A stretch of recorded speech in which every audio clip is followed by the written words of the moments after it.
ಕೃಷ್ಣ ಕೃಷ್ಣ ಕೃಷ್ಣ ಕೃಷ್ಣ ಕೃಷ್ಣ ಕೃಷ್ಣ ಕೃಷ್ಣ ಬಿಡ ಲೇ ಸಾರಿ ಕಣ ಸ್ವಿಚ್ ಆಫ್ ಆಗೋಯ್ತು. ಬಿಟ್ಟಾಕ ಕಲ್ಯಾಣಿ ನನ್ನ ಮದುವೆ ಹಾಕಿ ಮನಸ್ಫೂರ್ತಿಯಾಗಿ ಒಪ್ಕೊಂಡ್ಬಿಟ್ಲು ಕೊಡು. ಕರೆಕ್ಟಾಗಿ ಮಾತಾಡಿದ್ದೆ ತಾನೇ? ಮಾತಾಡಿದ್ದೀನಿ ಲೇ ಎಡವಟ್ ಏನೋ ಮಾಡ್ಕೊಂಡಿಲ್ಲ ತಾನೇ?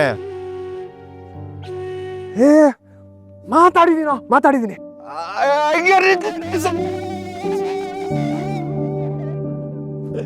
ಸೂಪರ್ ಮಗ. ಲೇ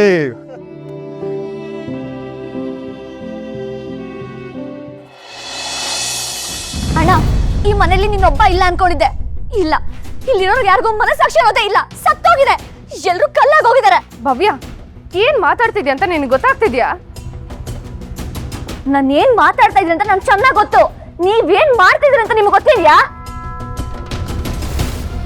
ಯಾಕೆ ಹುಚ್ಚುಚ್ಚಾಗಿ ಮಾತಾಡ್ತಿದ್ಯಾ? ಅಕ್ಕ, ನೀನ್ ಮಾಡ್ತಿರೋದು ಸರಿ ಇದೆಯೇನೆ? ನಮ್ಮ ಮನೆ ಸಂತೋಷ ಕಿತ್ಕೊಡ್ರ ಮನೆಗೆ ಹೋಗಿ ಹೇಗೆ ನೆಮ್ಮದಿಯಾಗಿರ್ತೀಯಾ? ಸೂರ್ಯ ಪ್ರಕಾಶ್ ಆಗ್ತಿರೋ ಭಿಕ್ಷೆ ಕೈಯೊಡ್ಡಿ ನಮ್ಮ ಅಣ್ಣನ ರಾಜೇಶನ ಮರ್ತ್ಬಿಟ್ಯಾ? ಮಾತು ಹಿಡಿತದಲ್ಲಿರ್ಲಿ. ಅಕ್ಕ, ಅವರು ಮನುಷ್ಯರೆಲ್ಲ ಕಡೆ ಮೃಗಗಳು. ನಮ್ ಬದುಕ್ನ ಮೂರ ಬಟ್ಟೆ ಮಾಡಿ ನಮ್ ಸಂತೋಷ ನೆಮ್ಮದಿನ ಕೊಂಡ್ಕೊತಾ ಇದಾರೆ ಅವರು.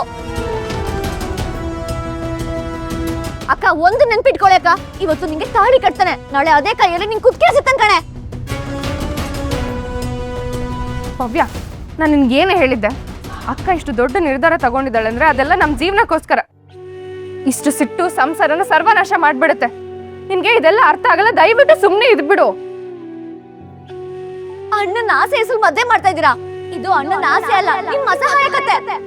ಇದಕ್ಕೆ ಅಸಹ್ಯ ಮಾಡ್ಕೋಬೇಕೋ ಇಲ್ಲ ಬೇಜಾರ್ ಪಡ್ಕೋಬೇಕೋ ಒಂದು ಗೊತ್ತಾಗ್ತಾ ಇಲ್ಲ.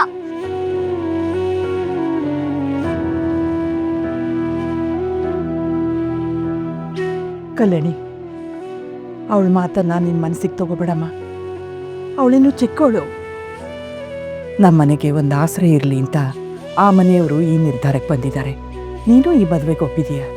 ನೀನು ಆ ಮನೆಗೆ ಮದುವೆ ಮಾಡ್ಕೊಂಡು ಹೋದ್ಮೇಲೆ ನಿನ್ನ ಕೋಪ ದ್ವೇಷಕ್ಕೆಲ್ಲ ತಣ್ಣೀರು ಸುರಿದು ನೀನು ನೆಮ್ಮದಿಯಾಗಿರೋದ್ರ ಬಗ್ಗೆ ಅಷ್ಟೇ ಗಮನ ಕೊಡಮ್ಮ.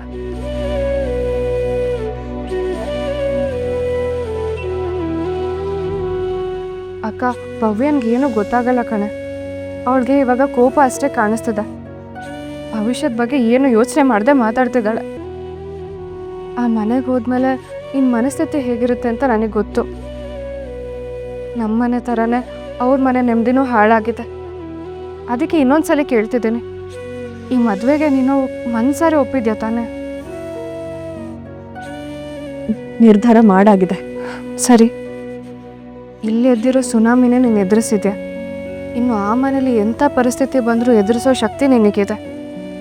ವಿನಯ್ ಸರ್ ತುಂಬ ಒಳ್ಳೆಯವ್ರ ಥರ ಕಾಣಿಸ್ತಾರೆ. ನೀನು ಅವ್ರನ್ನ ನಂಬು ಅಕ್ಕ. ಸುನಾಮಿ ಇವಾಗ ತಾನೇ ಶುರುವಾಗಿದೆ ರುಕು. ಇನ್ನೇನಿದ್ರು ಅಲ್ಲಿ ಕಾಡ್ಗಿಚ್ಚು ಅಂಟಿಸೋದೇ ನನ್ನ ಕೆಲಸ. ಆ ಇಡೀ ಸಂಸಾರದ ಒಂದೊಂದು ರೆಂಬೆ ಕೊಂಬೆ ಸುಟ್ಟು ಇಡೀ ಕಾಡು ಬೂದಿ ಆಗೋವರೆಗೂ ನಾನು ಸುಮ್ಮನಿರಲ್ಲ. ಅಕ್ಕ, ಮದುವೆ ಆಗಿ ಹೋದ್ಮೇಲೆ ಆ ಮನೆಯವ್ರ ಜವಾಬ್ದಾರಿ ಎಲ್ಲ ನಿಂದೆ.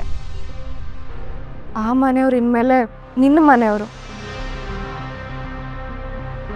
ಹಂತ ಹಂತವಾಗಿ ಎಲ್ಲರನ್ನು ಕಳಿಸೋ ಜವಾಬ್ದಾರಿನೂ ನಂದೇ ರುಕು. ಪ್ರತಿಯೊಬ್ಬರು ಜೀವ ತೆಗೆಯೋ ಜವಾಬ್ದಾರಿನೂ ನಂದೇ. ಸರಿ ಅಕ್ಕ, ನೀನು ಹೀಗೆ ಧೈರ್ಯವಾಗಿದ್ದು ನನಗಷ್ಟೇ ಸಾಕು. ನೀನು ಯಾವುದ್ರ ಬಗ್ಗೆನೂ ತಲೆ ಕೆಡಿಸ್ಕೊಳ್ಬೇಡ. ಆರಾಮಾಗಿ ಮದುವೆಗೆ ರೆಡಿ ಆಗು. ಮಿಕ್ಕಿದೆಲ್ಲ ಜವಾಬ್ದಾರಿನೂ ಇರುತ್ತದೆ. ನೀನು ಆರಾಮಾಗಿರು.